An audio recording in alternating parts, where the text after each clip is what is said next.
The news broke like a thunderclap across the globe. Breaking: Indonesia deploys troops to Lebanon border. Indonesia, the world's largest Muslim nation, was sending soldiers to Israel's doorstep, despite no diplomatic ties. The initial reports were sparse, but the core fact was undeniable. Indonesian troops, under the UN flag, were joining the UNIFIL peacekeeping force in southern Lebanon. This wasn't routine, it was a seismic shift in geopolitics. Diplomats scrambled, military analysts pored over maps, and news anchors struggled to explain what no one saw coming. The image of Indonesian soldiers preparing to stand guard on one of the world's most volatile borders was a powerful, unsettling symbol. In Israel, the shock was immediate. Alarms rang in government and military offices. Prime Minister Netanyahu's office was flooded with calls. The Ministry of Defense went into emergency session. For Israelis, the idea of soldiers from a country that doesn't recognize their existence patrolling their border was a direct challenge to national security. The Lebanon border is a flashpoint, haunted by the specter of conflict with Hezbollah. The thought of Indonesian troops there felt like a nightmare scenario. The world watched, holding its breath. This was about more than two countries. It was about the balance of power in the Middle East, the neutrality of UN peacekeepers, and the deep tensions between Israel and the Muslim world. The headline was just the beginning. The story would reveal deep-seated fears, long-held principles, and a diplomatic clash threatening to spiral into a larger crisis. The initial shock was just the first tremor. The aftershocks were about to be felt from the UN in New York to the tense border in Lebanon. The world was bracing for what would come next. The stage was set for a confrontation that could reshape the region. The news sent shockwaves through international diplomacy. In Washington and European capitals, officials scrambled for answers and called for calm. The UN headquarters in New York became the eye of the storm, as Secretary General Guterres faced a barrage of questions. Was the UN aware of Israel's objections? Why was this approved? In the Arab and Muslim world, Indonesia's move was quietly celebrated, a bold stand for the Palestinian cause. Social media lit up with support. Indonesia stands firm, trended for hours. Journalists dug into UNIFIL's history, questioning how a country with no ties to Israel could be assigned to this mission. Experts agreed. Indonesia's participation wasn't a technical violation of UN rules, but it was politically explosive. The UN's Department of Peacekeeping Operations had prioritized operational needs over political sensitivities, exposing a critical flaw. Israel argued that a nation denying its right to exist couldn't be neutral. The UN risked its own authority if it reversed course. The world watched to see how the UN would navigate this impossible dilemma. The crisis had become a test of the UN's credibility and the limits of international diplomacy. Every move now carried global consequences. The stakes had never been higher. In Jerusalem, the reaction was swift and furious. The Israeli government called Indonesia's deployment a grave hostile act. Netanyahu declared Israel would never accept Indonesian troops on its border, framing it as an existential threat. The IDF raised its alert level, intensified patrols, and began planning for worst-case scenarios. Trust in UNIFIL was shaken. The presence of Indonesian soldiers introduced profound uncertainty.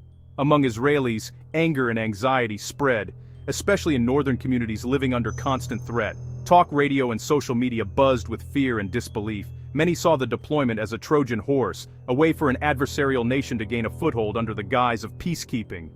Israel felt cornered, its security concerns dismissed, its legitimacy challenged. The nation's vulnerability was laid bare for all to see. Indonesia's decision was no accident. It was a bold, calculated move. For decades, Indonesia supported the Palestinian cause and refused ties with Israel. Now, by sending troops to Lebanon, it was asserting leadership in the Muslim world and forcing the issue of Palestinian statehood back into the spotlight. The deployment was a physical manifestation of Indonesia's political stance. Israeli leaders saw this as a direct challenge, fearing Indonesian troops might turn a blind eye to Hezbollah or hinder Israeli operations. The presence of a non-neutral force, they argued, changed UNIFIL's character and threatened stability.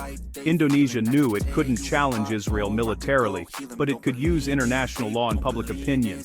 Acting under the UN banner, it put Israel in a bind to attack peacekeepers and risk global outrage, or accept an unacceptable reality. Indonesia had cornered its adversary, demonstrating new strategic sophistication. The world was witnessing a masterclass in asymmetrical diplomacy. The stakes were now as much about about symbolism as security. The crisis was redefining the rules of engagement in the region.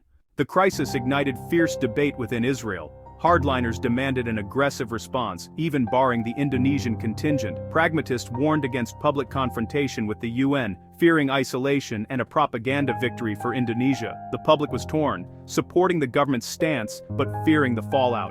Cafes and online forums buzzed with anxiety and frustration. The emotional toll was high, touching deep nerves of security and isolation. Behind closed doors, security officials debated the real risks and the best diplomatic strategy. No consensus emerged. Every option carried significant risks. The crisis exposed fault lines not just between Israel and the world, but within Israeli society itself.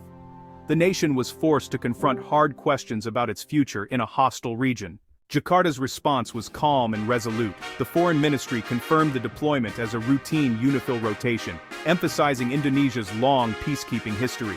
Indonesia framed the move as a principled commitment to international order, not a provocation. The decision was made in coordination with the UN, not unilaterally. Indonesian leaders insisted they would not bow to Israeli pressure. Doing so would betray their support for Palestine and their global leadership ambitions. The core argument: if countries could veto peacekeepers based on politics, the UN system would collapse. Indonesia positioned itself as a defender of UN principles, resonating with the non-aligned movement and the global South. Jakarta's calm was a sign of confidence, not weakness. The government had the full backing of its people. The world saw Indonesia as a principled, independent actor. The diplomatic game had entered a new phase. Across Indonesia, the deployment was celebrated as a moment of national strength. Citizens hailed their soldiers as heroes and ambassadors of peace. Political leaders, even opposition figures, rallied behind the government. The Speaker of Parliament declared, "Our soldiers go to Lebanon as guardians of peace. We will not be intimidated." Support for Palestine is a cornerstone of Indonesia's identity, a moral and political obligation. Any sign of weakness would be politically toxic. The government skillfully leveraged this sentiment, framing the crisis as a defense of international principles, not a fight with Israel. The narrative resonated at home and across the Muslim world. The crisis became a source of immense national pride. Indonesia's reputation as a principled global actor was cemented.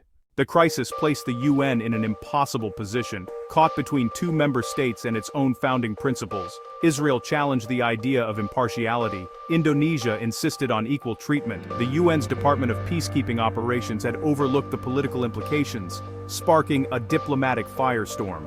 Critics called for a review of peacekeeper selection in volatile regions. If Israel forced a reversal, it could set a dangerous precedent. If the UN held firm, it risked a breakdown in cooperation.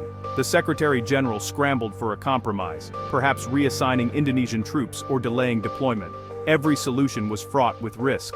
The world watched to see if the UN could reaffirm its role as guardian of peace and security. The organization's credibility was on the line. The outcome would shape the future of peacekeeping.